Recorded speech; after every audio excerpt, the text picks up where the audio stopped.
Good morning, students. Today we are starting with a new chapter, Statistics. This is the 14th chapter of the textbook. Now, first term is data. ये शब्द आएगा बार बार. Data का क्या मतलब होता है? It means facts or figures which are numerical, collected with a definite purpose. किसी खास उद्देश्य को मद्देनजर रखते हुए जब आप कोई भी न्यूमेरिकल डाटा कलेक्ट करते हैं तो उसे हम डाटा कहते हैं. डाटा जो शब्द है ये लैटिन वर्ड डाटम से लिया गया है और ये प्लूरल फॉर्म है. ये आमतौर पे आप जैसे हम कहते हैं collect the data for number of students in each class, तो हम एक नंबर डेफिनेट लेते हैं ना. 9th ए में 49 बच्चे हैं, 9th बी में कितने हैं, 9th सी में कितने हैं.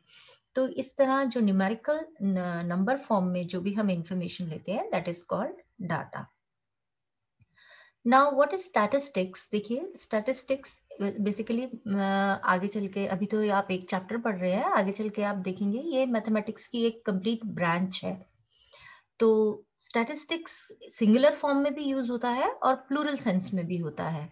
सिंगुलर फॉर्म में ये एक सब्जेक्ट की तरह हम इसे मानते हैं. This subject deals with collection of data, organisation of data, analysis of data and interpretation of data. Interpretation मतलब उसमें से कोई मीनिंगफुल कंक्लूजन निकालना जो भी हमने डाटा कलेक्ट किया है.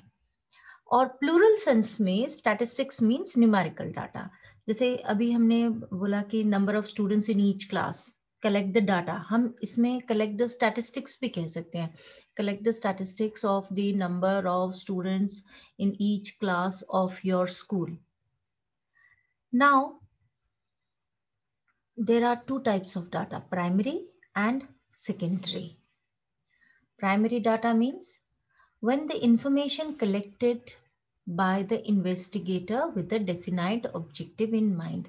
जब जो इन्वेस्टिगेट कर रहा है किसी भी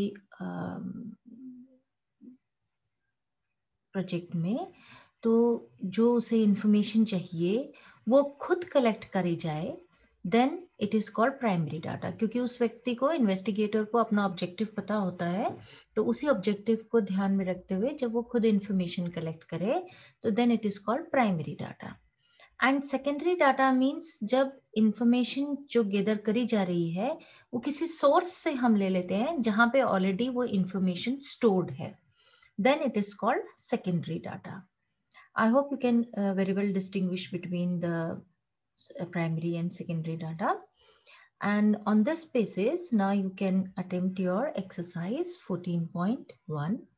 And if you still have any difficulty in understanding any word, तो आप इसमें से कोई भी वर्ड या कोई भी चीज आपको ना समझ में आ रही हो तो कॉन्सेप्ट, तो आप मुझसे दोबारा पूछ सकते हैं. Thank you.